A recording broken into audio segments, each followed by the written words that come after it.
إن الحمد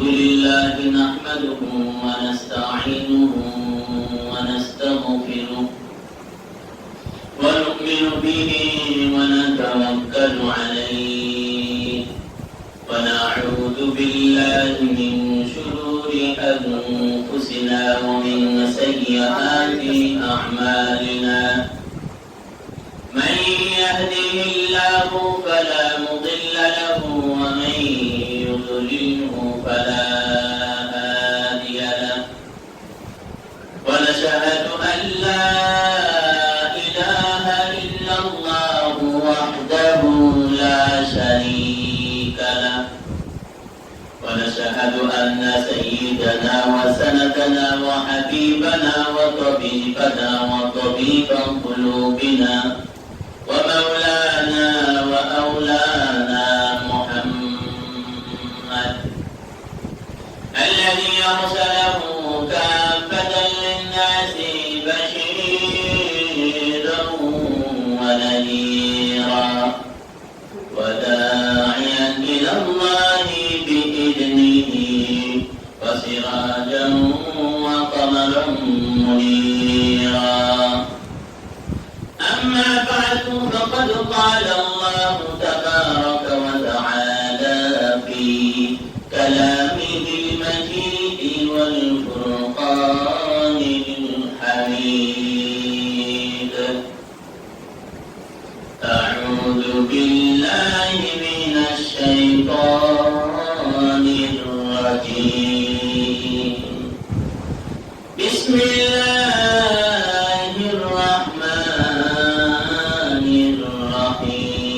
الرحيم إنا أنزلناه في ليلة مباركة إنا كنا منذرين فيها يفرق كل أمر حكيم وقال رسول الله صلى الله عليه وسلم صلوا في بيوتكم ولا تتخذوها قبورا رواه الترمذي أو كما قال النبي صلى الله عليه وسلم وقال النبي صلى الله عليه وسلم إذا كان ليلة النصف من شعبان فقوموا ليلها وصوموا نهارها فإن الله تعالى ينزل فيها لغروب الشمس إلى السماء الدنيا فيقول ألا من مستغفر فأغفر له ألا من مسترزق فأرزق له ألا من مبتلى فأعافيه فيه ألا كذا حتى يطلع الفجر رواه ابن ماجه والبيهقي أو كما قال النبي صلى الله عليه وسلم وعن عائشة رضي الله تعالى عنها قالت دخل علي رسول الله صلى الله عليه وسلم فوضع عنه ثوبين ثم لم يستلم أن أقام فلبسهما فأخذتني غيرة شديدة ظننت أنه يأتي بعض صواحبتي فخرجت اتبعته فأدركته بالبقيع الغرفد أو كما قال النبي صلى الله عليه وسلم وقال النبي صلى الله عليه وسلم الله عز وجل ينزل ليلة النصف من شعبان فيستغفر للمؤمنين فيستغفر تغفر لأكثر من عدد شعر غنم كلب. رواه ابن ماجه والترمذي والبيهقي. وكما قال النبي صلى الله عليه وسلم. وقال تعالى في شان حبيبه: إن الله وملائكته يصلون على النبي يا أيها الذين آمنوا صلوا عليه وسلموا تسليما. شغلكم بلغ العلا بكماله كشف الدجى بجماله حسنت جميع خصاله صلوا عليه وآله. मिटा दो अपनी हस्ती को अगर कुछ मर्तबा चाहो, दाना खाक में मिलकर गुले गुलजार होता है. बलगल उला बिकमालिही कशफत दुजा बिजमालिही हसनत जमीउ खिसालिही सल्लु अलैहि व आलिही. दुरूद इब्राहिम पढ़िए. अल्लाहुम्मा صل على محمد وعلى آل محمد كما صليت على إبراهيم وعلى آل إبراهيم إنك حميد مجيد. اللهم بارك على محمد وعلى آل محمد كما باركت على إبراهيم وعلى آل إبراهيم إنك حميد مجيد. أستغفر الله ربي من كل ذنب وأتوب إليه لا حول ولا قوة إلا بالله العلي العظيم. سبحانك لا علم لنا إلا ما علمتنا إنك أنت العليم الحكيم. আলহামদুলিল্লাহ, সমস্ত প্রশংসা বিশ্ব পালন করতে আল্লাহ তাআলার জন্য, যে মহান রব্বুল ইজ্জত আল্লাহ সুবহানাহু ওয়া তাআলা অত্যন্ত দয়া করে মায়া করে ইহসান করে আজকে এই পবিত্র জুমার দিনে জুমার নামাজ আদায়ের জন্য আল্লাহ পাক পবিত্র শাবান মাসের এই জুমায় আল্লাহ পাক আমাদেরকে অংশগ্রহণ করার তৌফিক দান করেছেন। আল্লাহ রাব্বুল আলামিন দুনিয়ার সকল ঝামেলা থেকে মুক্ত করে পৃথিবীর সর্বোৎকৃষ্ট মানের স্থান আল্লাহর ঘর মসজিদে আল্লাহ পাক সর্বাগ্রে রওনা হয়ে আসার তৌফিক এনায়েত করেছেন। এর জন্য সকলে দিল থেকে কালিমাতুশ শুকর আদায় করি, জোরে সোরে বলি আলহামদুলিল্লাহ।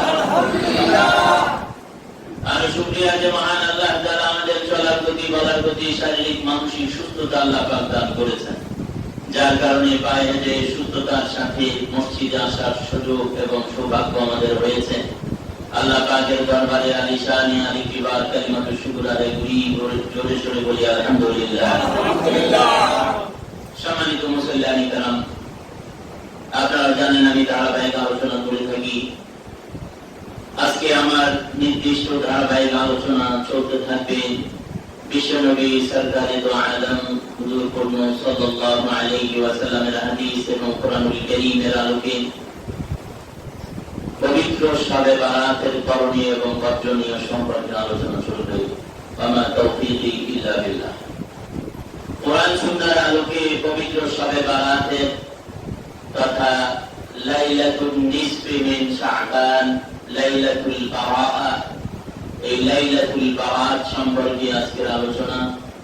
আল্লাহ রাব্বুল আলামিন কোরআন সুন্নাহর আলোকে যতটুকু আমরা আলোচনা শুনি এবং বলি, আল্লাহ যেন সকলকে আমল করার তৌফিক দান করেন। সকলে বলে আমিন। সম্মানিত মুসল্লিয়ানি কেরাম, পবিত্র শবে বারাত একটা ইসলামের গুরুত্বপূর্ণ ইবাদতের দিন, ইবাদতের রাত, যেটা কোরআনের মাধ্যমে এবং হাদিসের সহিহ হাদিস শরীফের মাধ্যমে আমরা বুঝতে পারি। আমি এই সংক্রান্ত আয়াত কোরআনুল কারীমের সূরা দুখানের 3 এবং 4 নং আয়াত আপনাদের সামনে তিলাওয়াত করেছি এবং বিশ্বনবী সরকারে দো আলম হুজুর সাল্লাল্লাহু আলাইহি ওয়াসাল্লামের অসংখ্য হাদিস ভান্ডার থেকে আমি কয়েকখানি হাদিসের বরাত সনদ সহকারে হাদিসের রেফারেন্স সহ আপনাদের সামনে তুলে ধরার প্রয়াস চালাচ্ছি। আমি আপনাদের সামনে তিরমিজি, বাইহাকি, ইবনে মাজাহ, মুসান্নাফ ইবনে আবি শাইবা এর থেকে হাদিসগুলো আপনাদের সামনে তুলে ধরেছি। এর আলোকে পবিত্র শবে বরাতের করণীয় এবং বর্জনীয় সম্পর্কে আজকের আলোচনা লিখিত বিল্লাহ। আমি পবিত্র কালামুল্লাহ শরীফ থেকে সূরা দুখানের 3-4 নং আয়াত তিলাওয়াত করেছি। এই আয়াতের মধ্যে আল্লাহ তাআলা ঘোষণা করতেছেন যে আল্লাহ রাব্বুল আলামিন বলতেছেন, আমি কোরআনকে নাযিল করেছি এমন এক লাইলাতুন, এমন এক রাতে, লাইলাতুন মুবারাকা, মুবারকপূর্ণ রাত, বরকতময় রাতে আমি আল্লাহ কোরআন নাযিল করেছি। জোরে বলুন সুবহানাল্লাহ। আবার আল্লাহ তাআলা বলতেছেন, ইন্না কুন্না মুনদিরিনা, আমি আল্লাহ তাআলা আবার সতর্ককারী। ফিহা ইউফরাকু কুল্লু আমরিন হাকীম, আল্লাহ বলতেছেন এই রাত্রিতেই প্রজ্ঞাপূর্ণ সমস্ত বিষয়াবলীর ফয়সালাও করা হয়। জোরে বলুন সুবহানাল্লাহ। আল্লাহ পাকের কোরআনুল কারীমের এই আয়াত থেকে সূরা দুখানের 3-4 নম্বর আয়াত থেকে আমরা বুঝলাম আল্লাহ পাক লাইলাতুল মুবারাকা সম্পর্কে আলোচনা করেছেন। বিশ্বনবী সরকারে দো আলমের হাদিস, আল্লাহ রাসূল সাল্লাল্লাহু আলাইহি ওয়াসাল্লাম হাদিসে পাকের মধ্যে ইরশাদ করেন, তোমরা ঘরে নামাজ, সাল্লু ফি বুয়ুতিকুম, তোমরা ঘরে নামাজ পড়ো, ওয়ালা তাত্তাখিযুহা কুবুরা, ঘরকে কবর বানায়ো না। তিরমিজি শরীফের হাদিস, আল্লাহ রাসূল বলেছেন অর্থাৎ ঘরেও কিছু নামাজ পড়ো। ফরজ নামাজগুলো তো জামাতের সাথে মসজিদে পুরুষরা আদায় করবে, এটা পুরুষের জন্য একান্ত কর্তব্য, কিন্তু ঘর যেন খালি না যায়। নফল নামাজ, সুন্নত নামাজ, এই সমস্ত নামাজগুলোর মাধ্যমে ঘরকেও ইবাদতের মাহল বানায় রাখো, যেন এটা কবরে যেমন নামাজ পড়া নিষেধ, ঘরগুলো যেন এই কবরের মতো না হয়। জোরে বলুন সুবহানাল্লাহ। কবরে যেমন নামাজ পড়া নিষেধ, কবরে কেউ নামাজ পড়তে পারবে না, ঠিক তেমনি ভাবে তোমাদের ঘরগুলো যেন কবরের মতো না হয়, বরং ঘরেও কিছু ইবাদত করা চাই। জোরে বলুন সুবহানাল্লাহ। বিশ্বনবী সরকারে দো আলম তিনি অন্য এক হাদিসের মধ্যে ইরশাদ করেন, যখন শাবান মাসের 14 তারিখ দিবাগত রাত তথা 15 তারিখের রজনী এসে যায়, তখন তোমাদের জন্য করণীয় কি? নবীজি বলেছেন, ফাকুমু লাইলাহা ওয়া সুমু নাহারাহা, তোমরা দিনের বেলায়, রাতের বেলায় দণ্ডায়মান থেকে ইবাদত করতে কি করবা? ওয়া সুমু নাহারাহা, পরের দিন রোজা রাখবা। সুবহানাল্লাহ। আল্লাহ রাসূলের এই হাদিস থেকে আমরা বুঝলাম, এই হাদিসটি ইবনে মাজাহ এবং বাইহাকি শরীফের মধ্যে আসছে, মা সাবাতা বিসুন্নাহর মধ্যে আসছে। সুতরাং আল্লাহ রাসূলের এই হাদিস থেকে বুঝলাম যে আমাদেরকে শবে বরাতের যে রাত, সে রাতে ইবাদত করতে হবে এবং পরের দিন রোজা রাখতে হবে। আমাদের হযরত আয়েশা সিদ্দিকা রাদিয়াল্লাহু তাআলা আনহা তিনি বর্ণনা করেন, তিনি একদিন বলতেছেন যে একদিন হঠাৎ করে রাত্রে বেলায় আমি বিছানায় তাকিয়ে দেখি বিশ্বনবী আমার বিছানাতে নেই। তো আমি সাথে সাথে ঘুম থেকে উঠে যখন দেখলাম নবীজি নাই, তো আমি বের হলাম, কোথায় গেলেন তিনি? তো আস্তে আস্তে যাইতে যাইতে দেখলাম নবীজি সামনে অগ্রসর হয়েছেন এবং যাইতে যাইতে তিনি মদিনার কবরস্থানে গিয়ে উপস্থিত হয়েছেন এবং 2 হাত আকাশের দিকে উঠায় আল্লাহর কাছে সমস্ত মুমিন মুমিনাতের মাগফিরাতের জন্য আল্লাহর কাছে ক্ষমা চাইতেছেন আর দোয়া করতেছেন। জোরে বলুন সুবহানাল্লাহ। আমাদের হযরত আয়েশা সিদ্দিকা রাদিয়াল্লাহু তাআলা আনহা এই হাদিস থেকেও আমরা বুঝতে পারি যে রাসূল করিম সাল্লাল্লাহু আলাইহি ওয়াসাল্লাম তিনি কবর জিয়ারত করেছেন। এই রাত্রিতে লাইলাতুল বারাতে তিনি কবর জিয়ারত করেছেন। এরকম অনেকগুলো হাদিসের রেফারেন্স এবং আমি হাদিস এনেছি, এর আলোকে সাব্যস্ত হয়, কোরআনের আয়াতের মাধ্যমে এবং হাদিসের মাধ্যমে সাব্যস্ত হয়, বুজুর্গদের আমলের মাধ্যমে সাব্যস্ত হয়, শবে বরাত পালন করা এটা বিদআত নয়, বরং শবে বরাত পালন করা এটা সৌভাগ্যের বিষয়। জোরে সুবহানাল্লাহ। বিশ্লেষণে আসতে হলে দেখতে হবে শবে বারাত অনেকেই বলে শবে বারাত নাকি কোরআন হাদিসে নাই। কথাটা সত্য, কথা কি সত্য। শবে বারাত এই শব্দটা হলো ফার্সি শব্দ। কি শব্দ? ফার্সি শব্দ। সব মানে রাত্র, আর বারাত মানে মুক্তি। তো শবে বারাত ফার্সি, কোরআনুল কারীম কি ফার্সিতে না আরবিতে? সুতরাং শবে বারাত তো ফার্সিতে। শবে বারাত শব্দটা ফার্সি, আর কোরআনুল কারীম হলো আরবি ভাষা। হাদিস যেগুলো লেখা হয়েছে সেগুলো আরবি ভাষায়। সুতরাং কোরআন হাদিসে তো শবে বারাত নাই। ওই সমস্ত ব্যক্তিদের যুক্তি অনুযায়ী আমি তাদেরকে প্রশ্ন করতে চাই, আমরা যে বাংলা ভাষায় আমাদের দেশীয় ভাষায় আমরা বলতে থাকি নামাজ, নামাজ, এই নামাজ কথাটা কি কোরআন হাদিসের কোথাও আছে? দেখাইতে পারবেন? নামাজ এই শব্দটা কোরআনের কোথাও আছে? কি আছে? আরবি শব্দ সালাত আছে। কি আছে? সালাত। সালাত মানে নামাজ। আমাদের বাংলায় বলি নামাজ, উর্দুতে বলি নামাজ, কিন্তু এই কথাটা কোরআনুল কারীমের কথাও নেই, হাদিসের কথাও নাই যে নামাজ নামাজ এরকম বলা হয় না, বরং সালাত বলা হয়েছে। ঠিক কি না বলি? সালাত শব্দের অর্থ নামাজ। তো এটাকে আমরা যখন বলতে থাকি নামাজ পড়ো, নামাজ পড়ো, 5 ওয়াক্ত নামাজ পড়লে এই লাভ, এই ক্ষেত্রে এসে তো কেউ বলি না যে নামাজ কোরআন হাদিসের কোথাও নেই। তো শবে বারাত ফার্সি শব্দে লাগার কারণে এটার বেলায় প্রশ্ন হলো, নামাজের বেলায় কেন প্রশ্ন হইল না? তাতে বোঝা যায় সুবিধাবাদী কিছু সংখ্যক মানুষকে ইবাদত বন্দেগী থেকে, গুনাহ মাফের রাস্তা থেকে বঞ্চিত করার জন্যই এই পায়তারা চালাচ্ছে। এটা যেন কোনো মানুষ করতে না পারে, এই দুঃসাহস না দেখাতে পারে, আমাদের সতর্ক হতে হবে। ঠিক কিনা বলুন? এক শ্রেণীর মানুষ এটাকে শবে বারাত বলতেছে যে কোরআন হাদিসের কথা হলো। আমি বলি শবে বারাত নাই, কিন্তু লাইলাতুল বারাত আছে, লাইলাতুল কদর আছে, লাইলাতুল বারাত আছে, লাইলাতুল নিসফি মিন শাবান আছে। এই লাইলাতুল নিসফি মিন শাবান এটাকে আমাদের দেশীয় ভাষায় বলা হয় শবে বারাত। জোরে সুবহানাল্লাহ।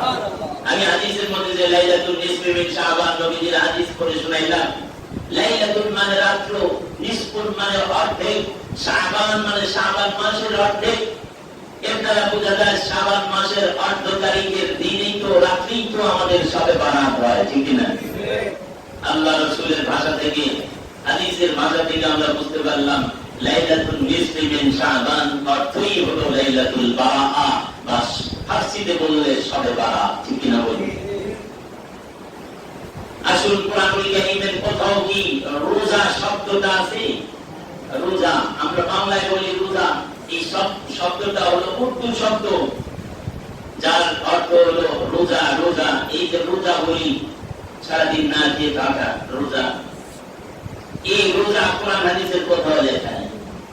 তাহলে রোজাও বাদ দিতে হবে। শবে বারাত তো লেখা নেই, তাহলে শবে বারাত তো বাদ দিতে হবে কোরআন হাদিসে যেহেতু নেই। কিন্তু কোরআন হাদিসে শবে বারাত না থাকলে লাইলাতুল বারাত আছে, যেটা আরবিতে নবীজি বর্ণনা করেছেন। লাইলাতুল নিসফি মিন শাবান আছে, যেটা আরবিতে নবীজি সাল্লাল্লাহু আলাইহি ওয়াসাল্লাম বয়ান করেছেন। এবং আল্লাহ রাব্বুল আলামিন কালামুল্লাহ শরীফেও লাইলাতুল মুবারাকা বলে বলেছেন। জোরে বলেন সুবহানাল্লাহ। লাইলাতুল মুবারাকা সূরা দুখানের মধ্যে আল্লাহ রাব্বুল আলামিন এটাকে লাইলাতুল মুবারাকা বলেছেন। তাহলে রোজার বেলায় আমরা কেউ কিন্তু বলি না যে রোজা রাখা যাবে না, এটা বিদআত। কোরআন হাদিসের কোথাও রোজা নাই। এই রোজার বেলায় তো আমাদের প্রশ্ন ওঠে না যে রোজা শব্দটা কোরআন হাদিসের কোথাও নেই, বরং রোজার বিকল্প আরবি শব্দ কোরআনে আছে, হলো সাওম। কি আছে? সাওমুন মানে রোজা, সিয়াম রোজা। হাদিসের মধ্যে আসছে সাওমুন সিয়ামুনের কথা। সুতরাং আমরা রোজা বলি, তাহলে এটাও তো বাদ দেওয়া দরকার। এই বেলায় যেমন বাদ দেই না, শবে বারাত ফার্সিতে লেখা হয়েছে, নামাজ উর্দুতে লেখা হয়েছে, রোজা উর্দুতে লেখা হয়েছে, ওগুলা যেমন নাকি বাদ দেওয়া যায় না, শবে বারাতকেও ফার্সিতে লেখার কারণে বাদ দেওয়া যাবে না, বরং এটার উপরে পুঙ্খানুরূপে আমল করতে হবে। জোরে বলেন সুবহানাল্লাহ। সব জায়গায় শুধু যুক্তি তালাশ করতে থাকে। কিছু সংখ্যক মানুষ আছে যারা দেখবেন আপনাদেরকে বিভ্রান্ত করার চেষ্টা করবে আমল থেকে কিভাবে মানুষকে বঞ্চিত করা যায়। সব টুপিদারিওয়ালা আলেম দেশের কিছু শয়তান মানুষ আছে, মানুষকে ইসলাম থেকে বিচ্যুত করার জন্য, মানুষকে আমল থেকে বঞ্চিত করার জন্য এগুলো বলে বেড়াতে থাকে এবং ইউটিউবের মধ্যে তারা এই ওয়াজগুলো ছেড়ে দেয় যেন মানুষ সঠিক আমল করে নাজাত না পায়। ঠিক না বলো? এর থেকে অবশ্যই আমাদের কিন্তু বেঁচে থাকতে হবে, ওদের খপ্পরে পড়া যাবে না। আপনার আলেম ওলামা কোরআন হাদিস যারা সঠিকভাবে বুঝে এবং জানে তাদের কথা অনুযায়ী আমাদের চলতে হবে। পারবো না ইনশাআল্লাহ?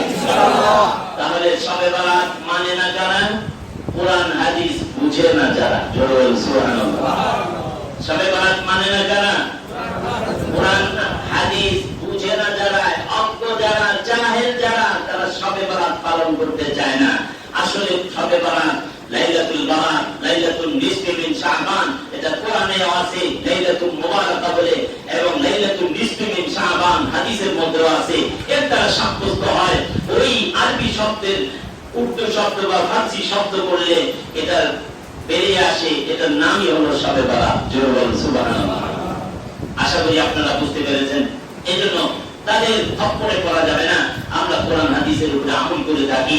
বিশিষ্ট বুজুর্গগণ হযরত মাওলানা আশরাফ আলী থানভী রাহমাতুল্লাহি আলাইহি, তিনি শবে বারাতের আমল সম্পর্কে কিতাব লিখেছেন, বড় বড় বুজুর্গরা কিতাব লিখেছেন, তারা শবে বারাত পালন করলো।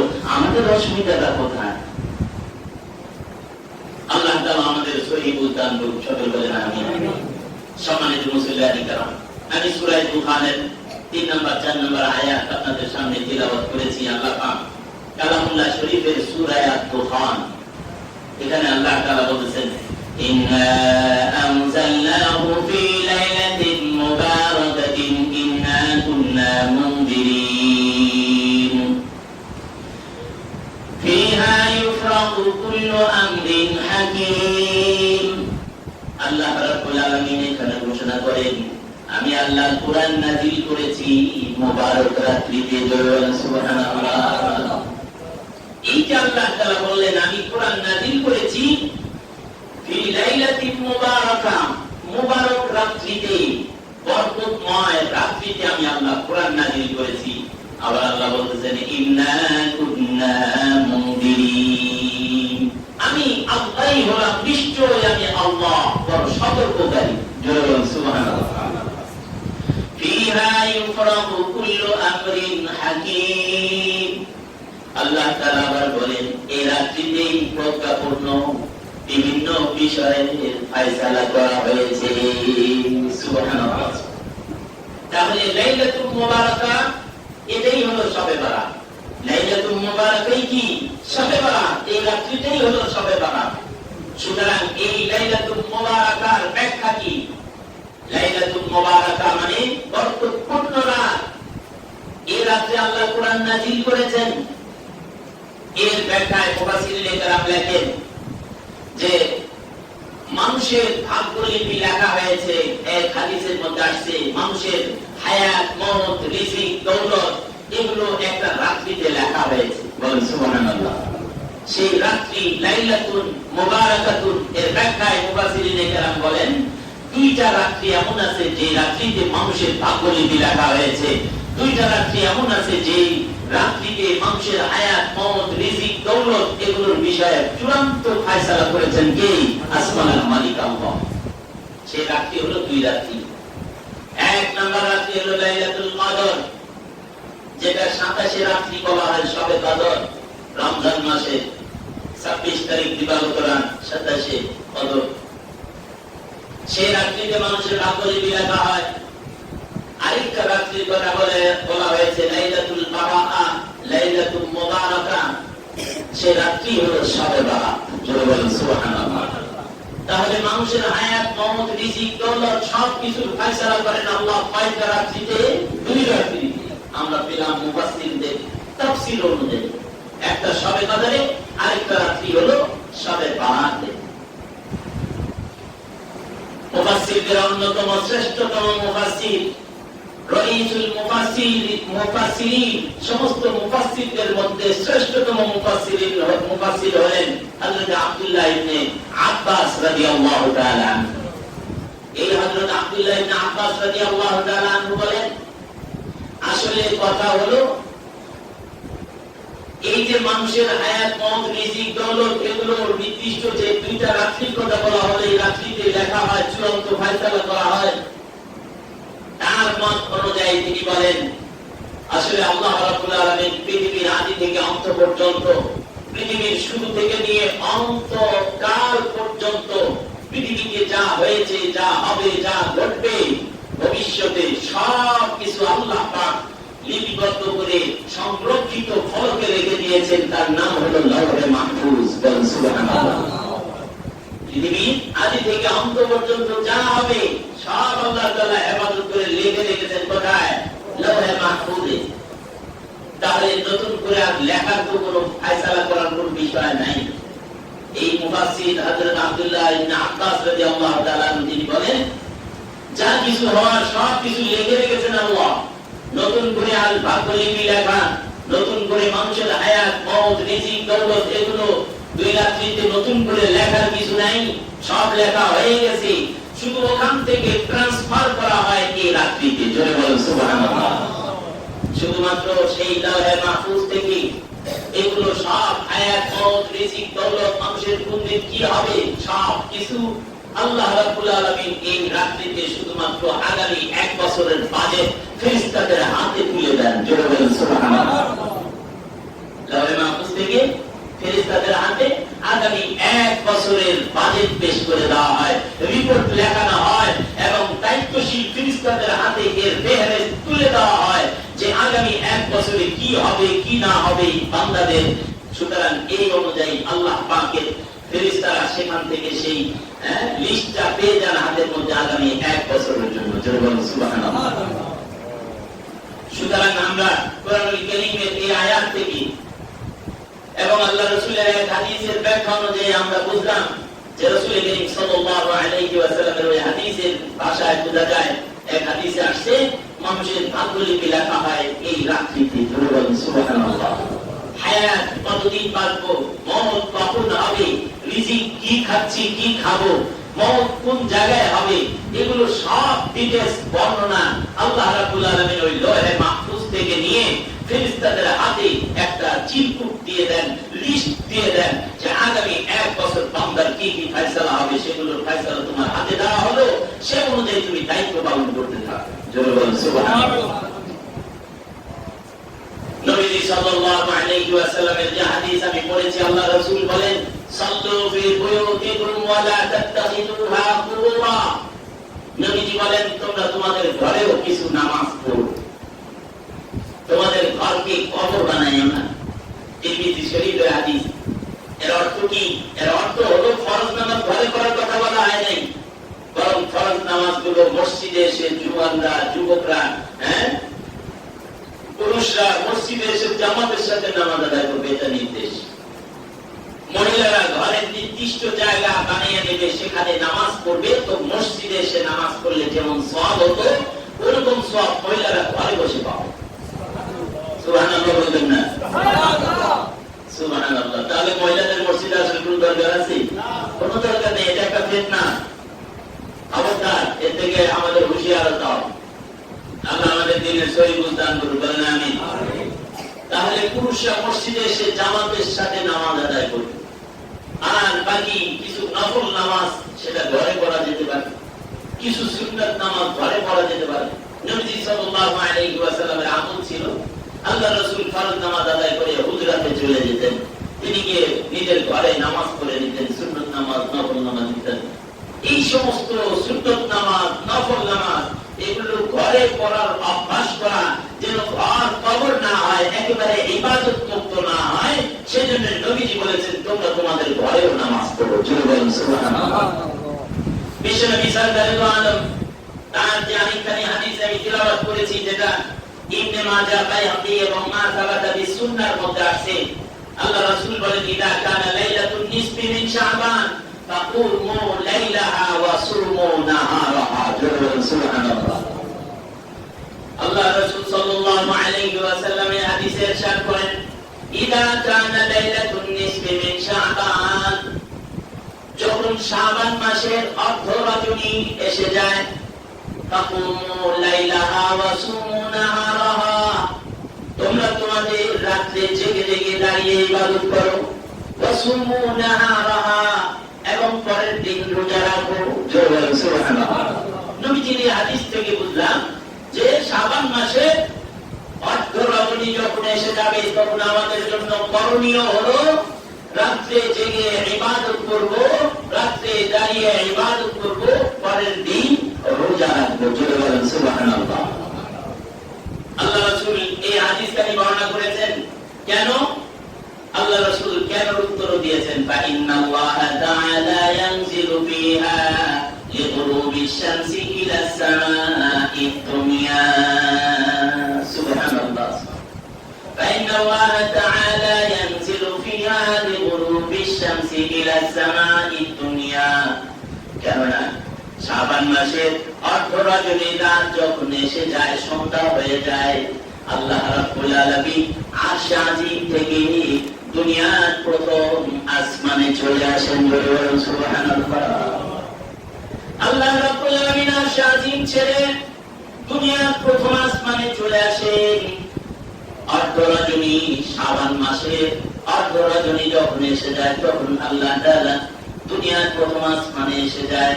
এসে কি বলে? ফায়াকুল, আল্লাহ তাআলা বলতে থাকেন, আলা মিন মুস্তাগফিরিন ফাআগফিরালা, আলা মিন মুস্তারজিকিন ফাআরযুকালা।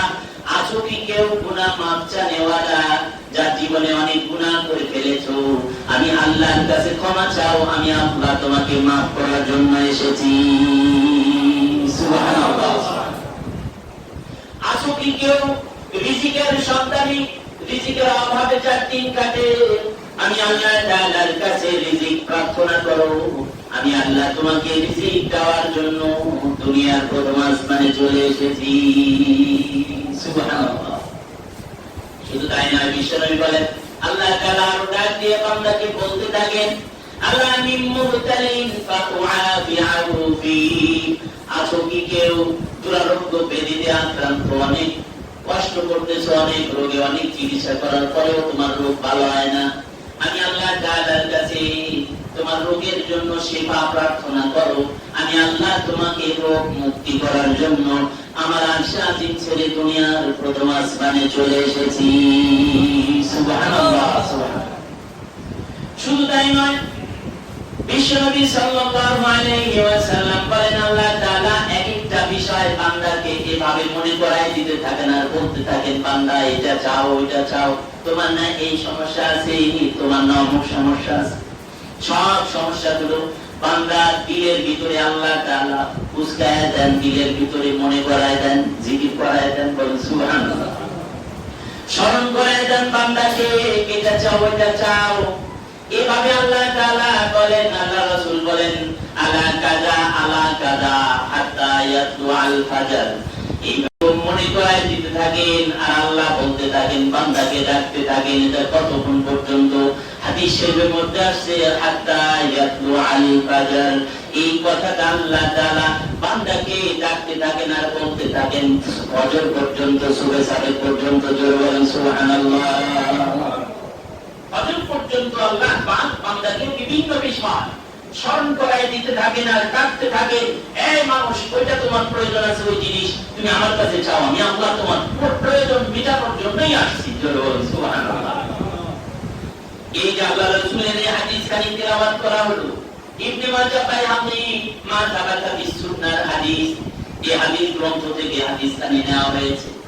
এখানে আমরা বুঝতে পারলাম স্পষ্ট ভাষায়, যখন নাকি 15 শাবানের রাত্রি এসে যায় তখন আল্লাহ রাব্বুল আলামিন এইভাবে মানুষকে বিভিন্ন জিনিস দিতে দেওয়ার জন্য প্রস্তুত হয়ে আল্লাহ তাআলা ডাকতে থাকেন, রোগ শোক থেকে, বালা মুসিবত থেকে। রিজিক প্রার্থনা করার কেউ থাকলে রিজিক দেওয়ার জন্য এভাবে আল্লাহ তাআলা ডাকতে থাকেন দুনিয়ার প্রথম আসমানে এসে। সুবহানাল্লাহ। প্রশ্ন হতে পারে, হুজুর দুনিয়ার প্রথম আসমানে আল্লাহ তাআলা এসে ডাকতে হবে কেন? আল্লাহ তো আরশ আজিম থেকেই শুনতে পান, ওখান থেকে তো ডাকতে পারেন। এর একটা কারণ হলো, রহস্য হলো, আল্লাহ বলেন আমি তো দুনিয়ার সব কিছু সব জায়গা থেকে পরিভ্রমণ করার প্রয়োজন হয় না, দেখতে পাই, তারপরে আমার বান্দাদেরকে মহব্বত করে আমি শুধুমাত্র দুনিয়ার বড় আসমানে চলে আসি। সুবহানাল্লাহ। মহব্বত মহব্বতের ভালোবাসা যখন দেখানো হয় তখন প্রেমিক প্রেমিকার সামনাসামনি হবে, এটাই তো মহব্বতের বহিঃপ্রকাশ, ঠিক না বলুন? আল্লাহ তাআলাও আমাদেরকে যে ভালোবাসেন তার নজির হলো আল্লাহ আরশ আজিম ছেড়ে দুনিয়ার প্রথম আসমানে এসে আমাদেরকে ডাকতে থাকে। কারণ বান্দার সাথে আল্লাহ সম্মুখীন হলেন, কাছে হইলেন, নিকটে হইলেন, এর দ্বারা প্রেম ভালোবাসা আরো বেশি বৃদ্ধি পায়। জোরে বলুন সুবহানাল্লাহ। শুধু তাই নয়, হযরত আয়েশা সিদ্দিকা রাদিয়াল্লাহু তাআলা আনহা, আম্মা জান হযরত আয়েশা, তিনি একটা হাদিস বর্ণনা করেছেন, আল্লাহর রাসূলের হাদিস। হযরত আয়েশা বলেন, আমি এক সময় ঘুম থেকে হঠাৎ আমার বিছানায় জেগে দেখি আল্লাহর রাসূল আমার বিছানায় নাই। তখন আমি সাথে সাথে ঘর থেকে বের হলাম যে রাসূল কোথায় গেলেন দেখার জন্য। দেখতে দেখতে পিছু নিতে নিতে আমি গিয়ে দেখলাম বিশ্বনবী সরকারে দু আলম আমার ঘর থেকে বের হয়ে মদিনার সবচেয়ে বড় কবরস্থান যেটার নাম হলো জান্নাতুল বাকি। আমি আয়েশা দেখলাম আল্লাহ রাসূল সাল্লাল্লাহু আলাইহি ওয়াসাল্লাম বের হয়ে আস্তে আস্তে রওনা করে জান্নাতুল বাকি কবরস্থানে গিয়া দুই হাত আকাশের দিকে উঠায়া আসমানের মালিকের কাছে আকুতি মিনতি করতেছে। সমস্ত মুমিন মুসলমান নরনারীর জন্য, শুহাদাদের জন্য, শহীদদের জন্য হাত তুলে দোয়া করতেছে তাদের গুনাহ মাফের জন্য। জোরে বলুন সুবহানাল্লাহ। আল্লাহ রাসূল যখন দেখলেন হযরত আয়েশা এসে গেছেন, আল্লাহ রাসূল সাল্লাল্লাহু আলাইহি ওয়াসাল্লাম বলেন, হে আয়েশা, তুমি কি মনে করেছো আমি তোমার হক নষ্ট করে অন্য কোন বিবির ঘরে গিয়েছি? হযরত আয়েশা বলেন, ইয়া রাসূলুল্লাহ, আমার মনে তো এটাই ছিল। আমি মনে করেছিলাম হয়তো এই কাজটা করেছেন আপনি, তাই আপনার পিছু নিয়েছিলাম। সত্য কথা বলেছেন হযরত আয়েশা, বলেন সুবহানাল্লাহ। আমাদের বিবিরা হইলে তো বলতো না না, আরে এরকম কোনো ব্যাপার না, এটা না, আসলে অন্য কিছু ব্যাপার, ভুলানোর চেষ্টা করতো। হযরত আয়েশা বলেন, ইয়া রাসূলুল্লাহ, আমার অন্তরের ভিতরে এটা দ্রুত হয়েছে, আমার অন্তরের ভিতরে এইটা দ্রুত হলো যে আমার কাছে নাই, অথচ আমার বাবা আল্লাহ রাসূল কি অন্য কোনো বিবির কাছে গেছেন কিনা এটাই আমার জানার বিষয় ছিল, দেখার বিষয় ছিল, বা কোথায় গেলেন এটা দেখার বিষয় ছিল। আল্লাহ রাসূল বলেন, দেখো খবরদার, কখনো আল্লাহ রাসূলের ব্যাপারে কি তুমি এই আশঙ্কা করো যে আল্লাহ রাসূল তোমার হক নষ্ট করবে? কখনোই না। জোরে বলুন সুবহানাল্লাহ। বরং শুনে রাখো হে আয়েশা, আজকের এই রজনী সম্পর্কে তোমার কি কোনো ধারণা আছে? বলে, আল্লাহ এবং আল্লাহর রাসূলই ভালো জানেন। আল্লাহ রাসূল সাল্লাল্লাহু আলাইহি ওয়াসাল্লাম বললেন, ও আয়েশা, আজকের এই রজনী হলো শবে বরাতের রজনী। জোরে বলুন সুবহানাল্লাহ। আজকের এই রজনী হলো লাইলাতুন নিসফি মিন শাবান। শাবান মাসের 15তম রজনী হলো আজকের রজনী। জানো নাকি এই রজনীতে আল্লাহ পাকের কি নির্দেশ, কত মানুষকে আল্লাহ ক্ষমা করবেন? হযরত আয়েশা বলেন, আল্লাহ রাসূল বললেন, দেখো বনি কালব একটা গোত্র আছে, ওই গোত্রের মানুষের কাজই হলো শুধু বকরি লালন পালন করা। ওই গোত্র, ওই সম্প্রদায়ের মানুষ শুধু বকরি লালন পালন করে। ওই বকরিগুলার শরীরে যতগুলো পশম আছে এর চেয়েও বেশি মানুষকে আল্লাহ পাক আজকের রজনীতে ক্ষমা করে দিবে। হযরত আয়েশাকে নবীজি সাল্লাল্লাহু আলাইহি ওয়াসাল্লাম এই কথা জানিয়ে দিলেন, যেটা হাদিসের মধ্যেও আছে। আল্লাহ রাসূল সাল্লাল্লাহু আলাইহি ওয়াসাল্লাম হাদিসে পাকের মধ্যেও ইরশাদ করেছেন যে আল্লাহ রাসূল সাল্লাল্লাহু আলাইহি ওয়াসাল্লাম আয়েশাকে এই কথা জানালেন যে বনি কালব একটা গোত্র, এই গোত্রের মানুষেরা যে ছাগল লালন পালন করত, এগুলোর যত ছাগল আছে প্রত্যেকটা ছাগলের মধ্যে যত পশম আছে, প্রত্যেকটা পশমের চেয়েও গণনা করলে যত হবে তার চেয়েও বেশি মানুষকে আজকে রজনীতে মাফ করে দিবে। সুতরাং এর থেকেও বুঝতে পারলাম আল্লাহ রাসূলের হাদিস হযরত আয়েশা বর্ণনা করেছেন, এর দ্বারাও বোঝা যায় শবে বরাত আমাদের জন্য কিছু করণীয় আছে না নাই? শবে বরাতে আমাদের করণীয় আছে, কিছু আমল করার আছে। আল্লাহ রাসূল সাল্লাল্লাহু আলাইহি ওয়াসাল্লামের হাদিস, হযরত আয়েশা যে হাদিস তারা বর্ণনা করেছেন সেটা আমি পড়ছি। আল্লাহ রাসূলের হাদিস, قالت دخل علي رسول الله صلى الله عليه وسلم। হযরত আয়েশা বলেন, নবীজি সাল্লাল্লাহু আলাইহি ওয়াসাল্লাম আমার ঘরে দাখিল হলেন। ফাওয়াদা আনহু সাওবাইন, আল্লাহ রাসূল তার শরীর থেকে জামা খুললেন। থুম্মা লাম ইয়াস্তানি আন আকামা ফালাবিসাহুমা, কতবার আবার জামা পরিধান করলেন, আল্লাহ রাসূল দাঁড়ায় গেলেন। ফাআখাযাতনি গায়রাতুন শাদীদাতুন, আমার ভিতরে একটা জাগ্রত হলো অন্তরে কিছু, যে আল্লাহ রাসূল কোথায় যেন চলে গেলেন, কই গেলেন দেখি। জানান্তু আন্নাহু ইয়াতি বা'দা সাওয়াহিবাতি, আমি চিন্তা করলাম আল্লাহ রাসূল নাকি অন্য কোনো বিবির ঘরে গেছেন। ফাখারাজতু ইত্তাবা'তুহু فأدركته بالبقيع الغرقد يستغفر للمؤمنين والمؤمنات والشهداء سبحان الله। এরপর আমি কিছু দিলাম, গিয়ে দেখি আল্লাহ রাসূল সাল্লাল্লাহু আলাইহি ওয়াসাল্লাম জান্নাতুল বাকি মদিনার কবরস্থানকে সামনে নিয়ে সমস্ত মুমিন মুমিনাত এবং শুহাদাদের জন্য আল্লাহ রাসূল হাত উঠায় দোয়া করতেছে। এই তো হাদিস। আরেকটা হাদিস আল্লাহ রাসূল সাল্লাল্লাহু আলাইহি ওয়াসাল্লাম এই হাদিসের মধ্যে বলেন, আল্লাহু তাআলা ইয়ানজিলু লাইলাতুন নিসফি মিন শাবান ফায়াগফিরু লিআকতার মিন আদাদি শা'রি ওয়া নামি কলবিন। মুসান্নিফ ইবনে আবি শাইবা হাদিসের কিতাব এবং ইবনে মাজাহ, তিরমিজি ও বাইহাকির মধ্যে হাদিস খানা এসেছে। এই হাদিসের মধ্যে আল্লাহ রাসূল সাল্লাল্লাহু আলাইহি ওয়াসাল্লাম যে বলেছেন, পরিকাল গোত্রের মানুষেরা যতগুলো ভক্তি লালন পালন করে ওর শরীরে যতগুলো পশম আছে, এর চেয়েও বেশি সংখ্যক মানুষকে আজকের এই রজনীতে আল্লাহ মাফ করে দিবে। সুবহানাল্লাহ। প্রিয় হাজিরিন, কোরআন এবং হাদিস, বিভিন্ন হাদিস থেকে কোরআনের আয়াত থেকে আমরা স্পষ্ট হইলাম শবে বরাতে আমাদের করণীয় আছে না নাই? আর জোরে বলুন, আছে না নাই? যারা বলে শবে বরাতের কোনো আমল নাই, নির্ভরযোগ্য কোনো হাদিস নাই, সহিহ হাদিস নাই, আমি যেগুলো শোনাইলাম এগুলো কোরআনুল কারীম থেকে শোনাইলাম এবং আল্লাহ রাসূলের সহিহ হাদিস থেকে হাদিস শোনাইলাম, হাদিসের রেফারেন্স দিয়ে দিলাম। জোরে বলুন সুবহানাল্লাহ। এরপরও যারা বলবে হাদিস নাই, সহিহ হাদিস নাই, সহিহ হাদিস আছে, যদি কেউ এই কথাও বলে যে সহিহ হাদিস মানে দুর্বল হাদিস আছে, তো মুহাদ্দিসিনে কেরামের হাদিসের পরিভাষায় মুহাদ্দিসিনে কেরাম বলেন যে কোনো আমল করার জন্য যদি সহিহ হাদিস দুর্বল হাদিসও থাকে, ওটার উপরে আমল করা মানুষের জন্য জরুরি। সুবহানাল্লাহ, সুবহানাল্লাহ। তাহলে তো আমাদের আর কোনো শোভা সন্দেহ নাই, আমরা সকলেই শবে বরাত পালন করব ইনশাআল্লাহ। আল্লাহ পাক আমাদের তৌফিক দান করুন, বলেন আমিন। আজকে এই রজনীতে আমাদের জন্য কি কি করণীয়, কি কি বর্জনীয় সম্পর্কে আলোচনা করি আমি শেষ করব।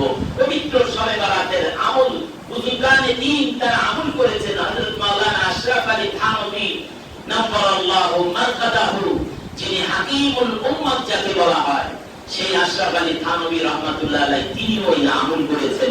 সালফে সালিহিন বুজুর্গানে দ্বীন তাও শবে বরাত পালন করেছেন। বর্তমান যুগের কিছু সংখ্যক প্রতারক ইসলাম থেকে দূরে সরে কোরআন হাদিসের পাণ্ডিত্য অর্জন না করে তারা বলতে থাকে শবে বরাত বলতে কিছু নাই, বলেন নাউজুবিল্লাহ। সুতরাং আমরা জেনে নেব কোরআন এবং হাদিসের এই আলোকে শবে বরাতে আমাদের করণীয় বিষয় হলো 6টি। কয়টি?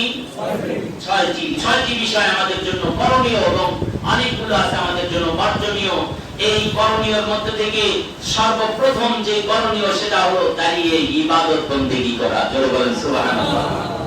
কারণ আল্লাহ রাসূল বলেছেন না হাদিসের মধ্যে, ইদা কানা লাইলাতুন নিসফি মিন শাবান, যখন শাবান মাসের রজনী 15তম রাত এসে যায়, ফাকুতু লাইলাহা, কোন মানে কি? দাঁড়ানো। ফাকুমু, তোমরা দাঁড়িয়ে লাইলাহা, ওই রাতে ইবাদত করো। জোরে বলেন সুবহানাল্লাহ। তাহলে আমরা বুঝতে পারলাম শবে বরাতে দাঁড়িয়ে বসে কোরআন তিলাওয়াত করে জিকির আজকার করে আমাদের ইবাদত বন্দেগী করতে হবে, ঠিক না বলুন? এক নাম্বার বিষয় ইবাদত করতে হবে। এর জন্য জামায়াত হওয়া কোনো শর্ত না, যে কোনো নফল নামাজের জামাত হয় না, এটা জানেন তো? শরীয়তের ফয়সালা হলো নফলের কোনো জামাত হয় না, জামায়াত হওয়াটাও জরুরি না। যে মসজিদে সবাইকে একসাথে আসতে হবে, জমা হতে হবে, একসাথে নামাজ পড়তে হবে, একসাথে দোয়া করতে হবে, এমনটি জরুরি না। বরং নফল নামাজের স্থান কোথায়? আমি বলেছি কোথায়? ঘরে। কারণ ঘর যেন কবর না হয়, রাসূল বলেছেন। এজন্য কবরে যেমন নামাজ পড়া যায় না, ঘরেও যেন ওরকম না হয়, ঘরেও যেন কিছু ইবাদত হয়, নামাজ হয়। এজন্য নফল নামাজগুলো, সুন্নত নামাজগুলো ঘরে পড়ার অভ্যাস করা। আর মসজিদে জমায়েত হওয়া কোনো শর্ত না ঠিক, কিন্তু আমরা আমাদের ঘরের যে পরিবেশ সেই পরিবেশে কি আমরা ইবাদত করার পরিবেশ না মসজিদে আমাদের মনটা বেশি থাকে? কোনটা? মসজিদের ভিতরে ইবাদতের পরিবেশ সবচেয়ে বেস্ট পরিবেশ, যার কারণে আমরা উপস্থিত হই। এর জন্য কোনো বাধ্যবাধকতা নাই যে মসজিদে এসেই ইবাদত করতে হবে, তা না হলে হবে না। এমনকি কি কেউ বলে? কোনো আলেম ওলামা না, বরং আমরাও কিন্তু বলি মসজিদের পরিবেশ ইবাদতের পরিবেশ। ঘরে গেলে ইবাদতে বিশৃঙ্খলা হয়, ইবাদতের মধ্যে মন থাকে না, বিভিন্ন দিকে ঘরের আসবাব, ঘরের বিভিন্ন কিছু ঝামেলা এসে যায় চোখে দৃষ্টিতে বিভিন্ন ভাবে, যার কারণে মসজিদে জামায়াত হওয়ার কথা বলা হয়। তারপরেও এখান থেকে কিছু ওয়াজ নসিহত শুনে আমরা যার যার বাড়িতে গিয়েও কিন্তু নামাজ পড়ি, ঠিক না বলুন? সুতরাং যারা বলে এইটা মসজিদে জামায়াত হওয়া এটা বিদআত, ওরা আসলে কোরআন হাদিসের কিছুই বুঝে নাই, ঠিক না বলুন? এক নম্বর বিষয় আমরা পেলাম দাঁড়িয়ে ইবাদত বন্দেগী করা। দুই নম্বর বিষয় নবীজি বলেছেন সুমু নাহারাহা, যে রাতে ইবাদত করব এর পরের দিন রোজা রাখতে হবে। রাতে ভাত খেয়ে ওই রাতেই ভাত খেয়ে পরের দিন রোজা রাখার নির্দেশ দিয়েছেন দু জাহানের সরদার মুহাম্মদুর রাসূলুল্লাহ সাল্লাল্লাহু আলাইহি ওয়াসাল্লাম। সুতরাং দুই নম্বর আমল কি? রোজা রাখা। দুই নম্বর আমল কি? রোজা রাখা। পরের দিন আমরা কি করব? একটা রোজা রাখবো। কয়টা রোজা? একটা রোজা। ওই রাতেই ভাত খেতে হবে, পরের দিন রোজা হবে, একটা রোজা হবে। তিন নম্বর বিষয় দোয়া ও ইস্তিগফার করা। দোয়া করা, ইস্তিগফার করা। আপনারা হাদিসের মাধ্যমে জানতে পেরেছেন আল্লাহ রাসূল দোয়া করেছেন কি করেন? ইস্তিগফার করেছেন কিনা? হ্যাঁ, গুনাহ মাফ চাইছেন। আমাদের জীবনে তো গুনাহ নাই, আছে নাকি? আছে গুনাহ? তাহলে অবশ্যই গুনাহ মাফের একটা অন্যতম মাধ্যম। মানুষ কোন দিন তারিখকে নির্দিষ্ট করে ইবাদত করবে, গুনাহ মাফ চাইবে এমন কি না, বরং প্রত্যেক মুমিন তো মনে করবে আমার 24 ঘন্টাই গুনাহ আছে, সুতরাং আমার 24 ঘন্টাই আল্লাহর কাছে ইস্তিগফার করতে হবে, ঠিক না বলুন? এইজন্য তিন নম্বর বিষয় হলো দোয়া ইস্তিগফার করব সকল বিপদ বালা মুসিবত থেকে, রোগ শোক থেকে আল্লাহর কাছে ইস্তিগফার করব গুনাহ মাফের জন্য, বালা মুসিবত দূর হওয়ার জন্য। করোনার প্রভাব দিন দিন করে আবার বাড়তেছে, এই খবর জানেন নাকি আপনারা? আমার কাছে গত রাত্রেও, আজকে রাত্রেও দারোগা ফোন দিয়েছেন, উনি বলতেছেন হুজুর করোনা তো বেড়ে গেছে, একটু মেহরবানি করে আপনারা একটু বলে দিয়েন মানুষকে সতর্ক হওয়ার জন্য। আমি বললাম ঠিক আছে ইনশাআল্লাহ। আল্লাহ তাআলার কাজ যারা করবে তাদের জন্য আল্লাহই ফায়সালা করবে, ঠিক না বলুন? শুধু মাস্ক পরলাম, হাত ধুইলাম আর বেশি বেশি সাবান লাগাইলাম, আমার তো আরো অনেক ছিদ্র আছে, অনেক কিছু আছে যেগুলো ঢাকি না, ওগুলো দিয়ে কি আল্লাহ দিতে পারেন না? দিতে পারেন? পারেন না? অবশ্যই দিতে পারেন। মাস্ক পরা বাধ্যতামূলক করতে পারেন। আল্লাহর লেখা যদি থাকে তোমাকে করোনা আক্রান্ত করবে, পৃথিবীর কোন শক্তি, কোন বিজ্ঞানী, কোন বুজুর্গ, পীর, মাশায়েখ কেউ পারবে না তোমাকে এই রোগ থেকে আত্মরক্ষা করতে, ঠিক না বলুন? সুতরাং এগুলোর পরিপূর্ণ ভরসা কার উপরে থাকবে? আল্লাহর উপরে। অবশ্যই যারা 5 ওয়াক্ত নামাজ পড়বে, 5 বার ওযু করবে, আমি গ্যারান্টি দিয়ে বলতে পারি তাদেরকে করোনা নামক এই আক্রান্ত ব্যাধি এটা কখনোই তাকে আক্রান্ত করবে না। জয় সুবহানাল্লাহ। হ্যাঁ, অনেক মানুষ বলতে পারে হুজুর যদি করেই ফেলে, ওরা ফেলাইলে কোনো সমস্যা নাই, ওটা হবে তার জন্য শাহাদাতের নিয়ামতের মতো। বলেন সুবহানাল্লাহ। কারণ মুমিনরা সবসময় মরতেই প্রস্তুত থাকে, ঠিক না?